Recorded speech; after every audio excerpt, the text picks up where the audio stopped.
প্রিয় কৃষক ও খামারি ভাই বোনেরা, আসসালামু আলাইকুম। আশা করছি সবাই ভালো আছেন। সবাইকে স্বাগত জানিয়ে শুরু করছি আজকের প্রতিবেদনটি। দর্শক, বাঁধাকপি বাংলাদেশের অত্যন্ত জনপ্রিয় একটি সবজি। এই বাঁধাকপিতে রয়েছে প্রচুর পরিমাণ পুষ্টি উপাদান। বাঁধাকপি বর্তমানে বাংলাদেশের চাহিদা মিটিয়ে বিদেশে রপ্তানি করে প্রচুর পরিমাণ বৈদেশিক মুদ্রা অর্জন করছে বাংলার কৃষকরা। দর্শক, আমি বর্তমানে আছি সাভার উপজেলার একটি বাঁধাকপি ক্ষেতে। তো চলুন আজকে বাঁধাকপি চাষ সম্বন্ধে A to Z শুনে আসা যাক।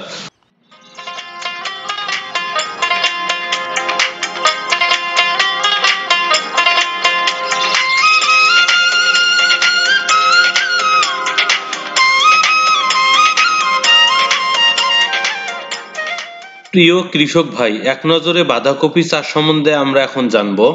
প্রথমে জাত সম্বন্ধে জানবো। উন্নত জাত বাড়ি বাঁধা 1, বাড়ি বাঁধা 2, যেটা বাংলাদেশে বর্তমানে অগ্রদূত নামে পরিচিত, বাড়ি চীনা কপি, ইস্পা বাঁধাকপি 1। এই গেল উন্নত জাত সম্বন্ধে। এখন আসি পুষ্টিগুণ সম্বন্ধে।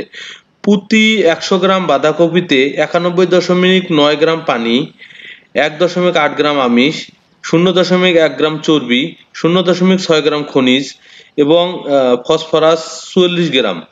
তো এখন আসা যাক, এই যে পুষ্টি উপাদানগুলো, এগুলো আমাদের মানব দেহে অত্যন্ত প্রয়োজনীয় ভূমিকা পালন করে থাকে। এখন আসা যাক বপনের সময়। বাঁধাকপি কোন সময়ে বপন করলে ভালো হবে, সুন্দরভাবে সফলতা পাওয়া যাবে? আগাম জাতের জন্য শ্রাবণ ভাদ্র থেকে ভাদ্র আশ্বিন, অর্থাৎ আশ্বিন কার্তিক থেকে অগ্রহায়ণ পৌষ। নাভি জাতের জন্য অগ্রহায়ণ মধ্য পৌষ থেকে পৌষ মাঘ মাস পর্যন্ত। এই সময় বাঁধাকপি চাষ করলে অত্যন্ত ভালো এবং সুন্দর ফল পাওয়া যাবে।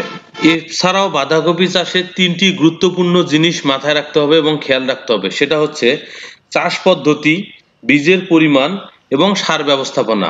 এই 3টি অত্যন্ত গুরুত্বপূর্ণ। চলুন এ বিষয়ে কথা বলা যাক। প্রথমে কথা বলবো চাষ পদ্ধতি সম্বন্ধে। গভীরভাবে 4 থেকে 5টি চাষ করে মাটি ঝুরঝুরা করে নিতে হবে। বীজ বপনের 30 থেকে 35 দিন পর অথবা 5 থেকে 6টি পাতা বিশিষ্ট 10 থেকে 15 সেন্টিমিটার লম্বা চারা সাধারণত বিকেলবেলা জমিতে রোপণ করতে হয়। এবং রোপণের জন্য সারি থেকে সারির দূরত্ব 24 ইঞ্চি এবং প্রতি সারিতে চারা থেকে চারার দূরত্ব 18 ইঞ্চি দিলে সবচেয়ে বেশি ভালো হয়। এই হিসেবে প্রতি শতকে 150টির মতো চারা প্রয়োজন হয়।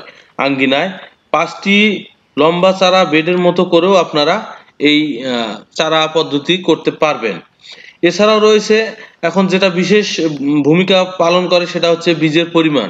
আসলে কোন জমিতে কি পরিমাণ বীজ দিতে হবে, মানে কত শতক জমিতে কত শতক জমি বীজ দিতে হবে, সেটা হচ্ছে বীজের পরিমাণ জাত ভেদে প্রতি শতকে, মানে জাত অনুসারে প্রতি শতকে 1.5 থেকে 200 গ্রাম পর্যন্ত দিতে হয়, অর্থাৎ 150 গ্রাম থেকে 200 গ্রাম পরিমাণ বীজ ছিটাই দিতে। এখন আসা যাক সার ব্যবস্থাপনা পদ্ধতি।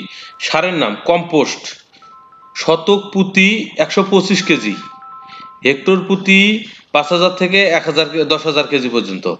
Urea 1 KG, TSP 0.8 KG, potash 0.65 KG. সম্পূর্ণ গোবর ও টিএসপি সার জমি তৈরির সময় প্রয়োগ করতে হবে। ইউরিয়া ও এমপি সার এই 2 কিস্তিতে রোপণের জন্য 20 থেকে 25 দিন পর একবার, 30 থেকে 40 দিন পর একবার উপরিভাগে দিতে হবে।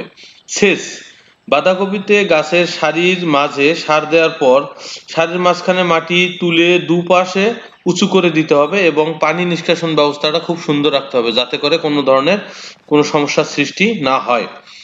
আগাছা পরিষ্কার পরিচ্ছন্ন রাখতে হবে। জমিতে নিয়মিত জমি পর্যবেক্ষণ করতে হবে এবং সেচ দেওয়ার পর মাটিগুলোকে আলগা করে দিতে হবে, আগাছা পরিষ্কার করে দিতে হবে এবং পোকামাকড়ের সময় যে ধরনের প্রতিরোধমূলক ব্যবস্থা গ্রহণ করতে হবে তা হচ্ছে কপির লেদা পোকা সবচেয়ে বেশি ক্ষতি করে থাকে। এই লেদা পোকার জন্য অবশ্যই আপনাকে রোগবালাইমূলক যে স্প্রে আছে, স্প্রেটা করে দিতে হবে। আমি ওষুধের নামটা ভিডিও শেষে দিয়ে দিচ্ছি।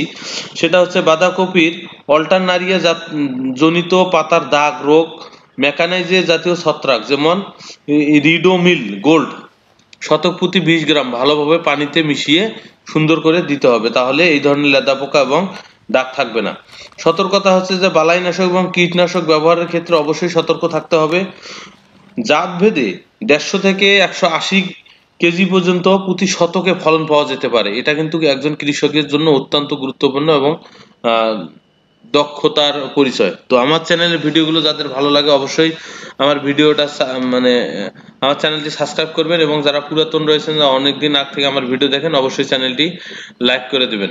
ধন্যবাদ সবাইকে।